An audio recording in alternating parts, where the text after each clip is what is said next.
अगर जैसे बात करनी है तो ये जो होता है ना, ये सब जनता को भटकाने का नज़रिया होता है। जैसे अगर देखेंगे, मैं बता रहा हूँ, अगर मान लीजिए देखिए, जो यूपी बोर्ड की परीक्षाएं जब होती हैं 10th और 12th की, तो बहुत ज़्यादा जोर दिया जाता है परीक्षा में। जबकि अब जैसे सत्र शुरू हुआ है, जुलाई हमारा जो सत्र शुरू होता है, उसमें पढ़ाई पर ध्यान नहीं दिया जाएगा। जब परीक्षा होंगे CCTV लगाया जाता है, यहाँ ये स्कूल बनाया जाता है, इतना किया जाता है। जितना आप परीक्षा पर जोर देते उतना अगर पढ़ाई पर जोर देते तो परीक्षा में बच्चे जो चीटिंग करते उतना आपको जोर देना नहीं पड़ता। पढ़ाई की आपने बात करी तो अभी 1 ही महीना पहले लगभग योगी जी का एक नियम आया कि हर टीचर को आधे घंटा पहले पहुंच करके डिजिटल अटेंडेंस देने होगी और जाने के बाद डिजिटल अटेंडेंस देने होगी कि हम जा रहे हैं। इसका टीचरों ने काफी विरोध किया, क्या कहेंगे? मैम, ये चीज़ वापस हो चुकी है। जिस चीज़ को आप कोई भी वीडियो कट नहीं करेंगी, नहीं करेंगे, ये वापस हो चुकी है। क्या कहना है आपको इस पे? मैं तो कह रहा हूँ ना, जो चीजें वापस हो चुकी है तो किन्हीं वजहों से ही वापस होनी चाहिए थी कि नहीं, मतलब अच्छा हुआ था क्योंकि इतना विरोध उसका हो गया, होने लगा। टीचर्स नहीं जाने लगे। आप किसी टीचर से मिली इस विषय पे? मैक्सिमम टीचरों की ये समस्या ही नहीं थी।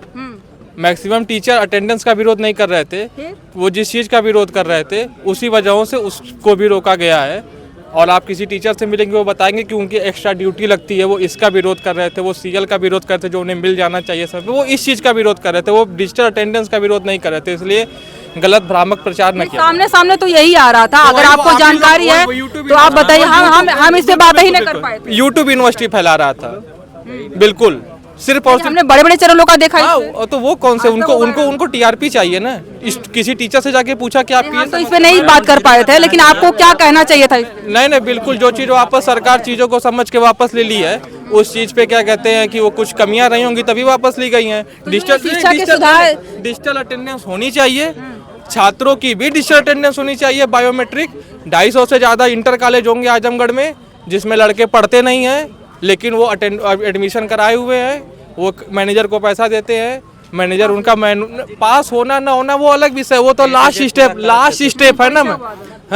तो आप यहाँ के स्कूलों पे जाइए, छापेमारी करिए और वहाँ पे दिखाइए। तो वो इसीलिए 75% अब स्कूलों में भी, प्राइवेट स्कूलों में भी बायोमेट्रिक अटेंडेंस की प्रक्रिया। सवाल तो ये भी है ना कि उन्होंने कहा कि शिक्षा पे जोर देना चाहिए, बट शिक्षा लेने वाले ऐसे ही लोग हैं ना जो जब पैसा दे करके सारा काम करवा रहे हैं, जाकर पेपर दे रहे हैं ऐसे। नहीं कैसे पेपर? अगर आप देते नहीं पैसे, आप जब खुद जाते पढ़ने के लिए, आपको पैसे दोनों के ज्यादा।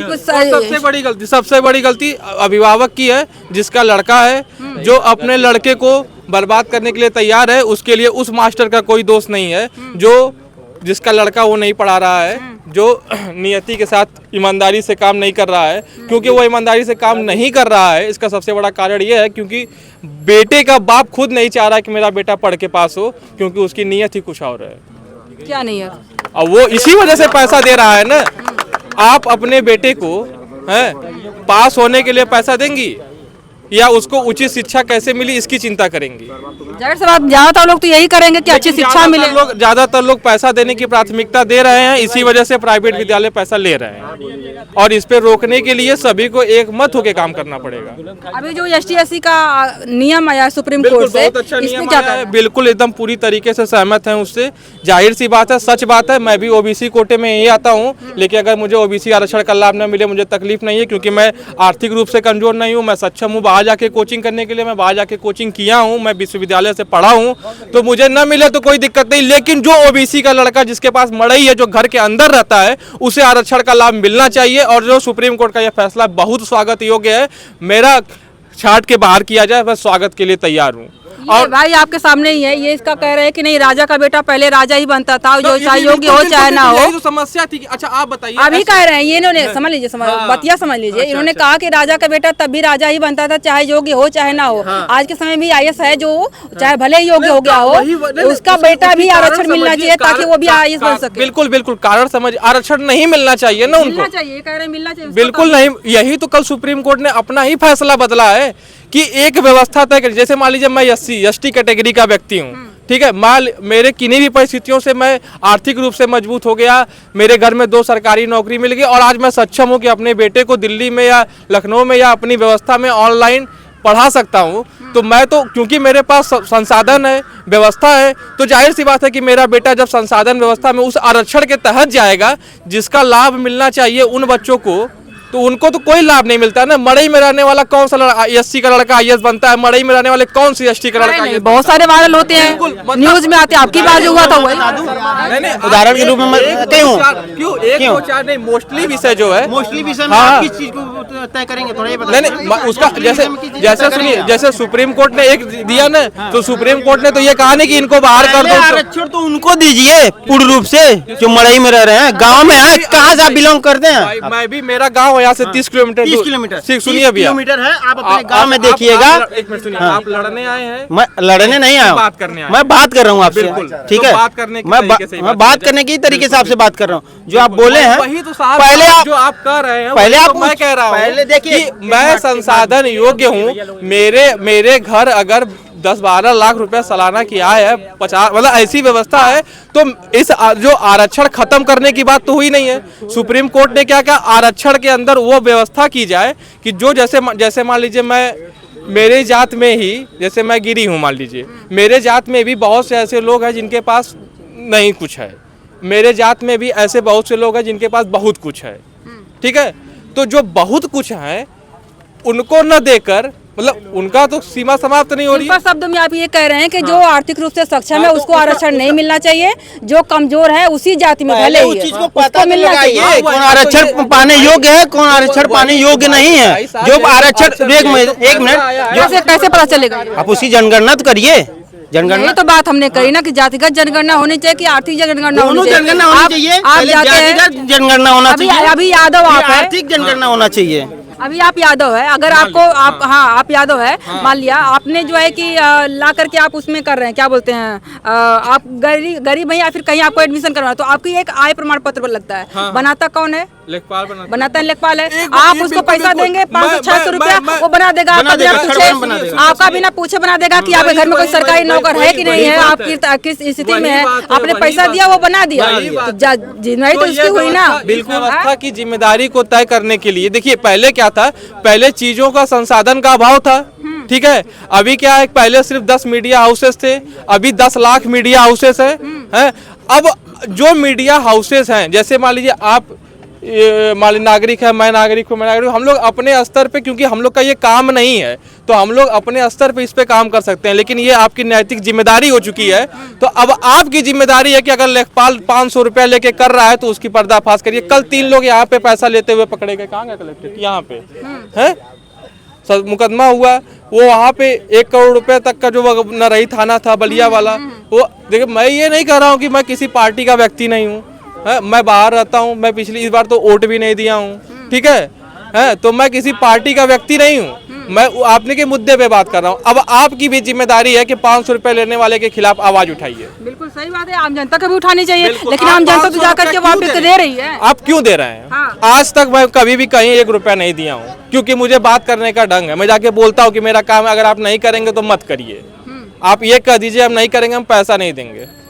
आज जरूरी भी है, हर किसी को कहना चाहिए, लेकिन पढ़ा हूँ, मेरे बाप ने ये नहीं चाहा कि मेरा लड़का, मेरे मामा का लड़का 80% पा गया, तो मेरे बाप ने नहीं चाहा कि मेरा लड़का 82% पा जाए, इसलिए इसका नाम नकल चुराई स्कूल में करवा दो। कहीं न कहीं आम आदमी ही तो सरकारी नौकर रहेगा भले, लेकिन आरक्षण का वो लाभ लेना चाहेगा, वो खुद जाकर के घोष देगा कि हमारा थोड़ा कम बना दीजिए। लेकिन आरक्षण, ये देखिए, ये कैसे खत्म होगा, ये देखिए, ये एक विषय है ना। अभी कल सुप्रीम कोर्ट का जजमेंट आया कि ऐसा हर राज्य अपने राज्य में करें।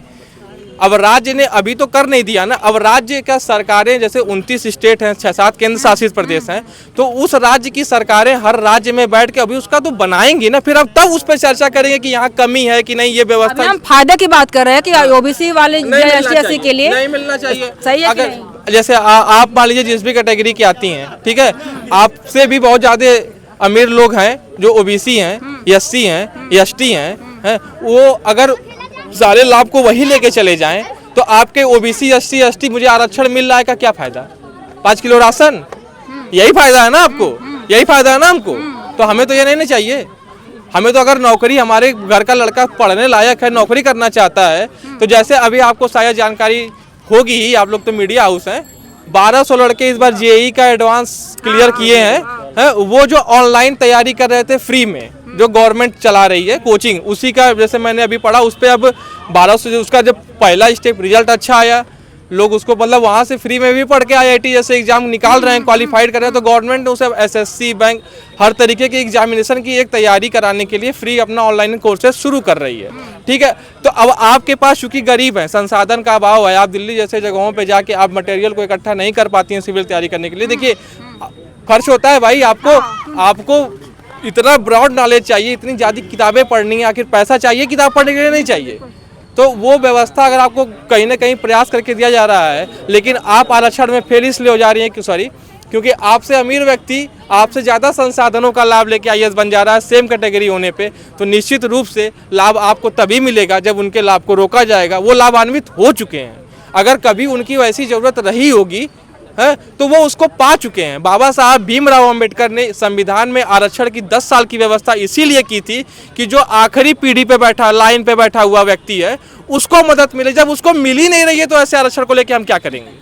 अभी क्या एक बात, अब इन्होंने कहा बाबा साहब ने 10 साल के मतलब आरक्षण बना था, आरक्षण को कितने सालों तक दबाएगा? आप इसका जवाब भाई साहब से पूछ लीजिए। दबाया क्या? नहीं, कौन दबाया? कौन आरक्षण कब लागू हुआ? दबाया कौन? लागू कब हुआ भाई साहब, आप बताइए। साहब के समय सन एग्जैक्ट नहीं याद है। नहीं बताइए ना। अरे बताइए, अब मैं लागू कब हुआ? लागू कब हुआ? बता तो दिया, बाबा साहब जिंदा थे। लिखा था उन्होंने? नहीं लिखा नहीं, एकदम आरक्षण के बारे में उन्होंने कहा था, आरक्षण के बारे लिखा नहीं था, लेकिन प्रारूप समिति के अध्यक्ष थे बाबा साहब भीमराव अंबेडकर जी। उसमें बहुत सी समितियां थी, जैसे झंडा समिति थी जिसके अध्यक्ष राजेंद्र प्रसाद जी थे। क्यों कहते हैं कि बाबा साहब अम्बेडकर ने आरक्षण अध्यक्षता में उनके हुआ था, अध्यक्षता में उनके हुआ था, हम उनका सम्मान करते हैं। आरक्षण मतलब बाबा साहब ने जो आपने बोला कि संविधान नहीं लिखे थे, ठीक है, लिखा कौन था? अब इनसे इसका जवाब मांग लीजिए, मांग ले, बताइए।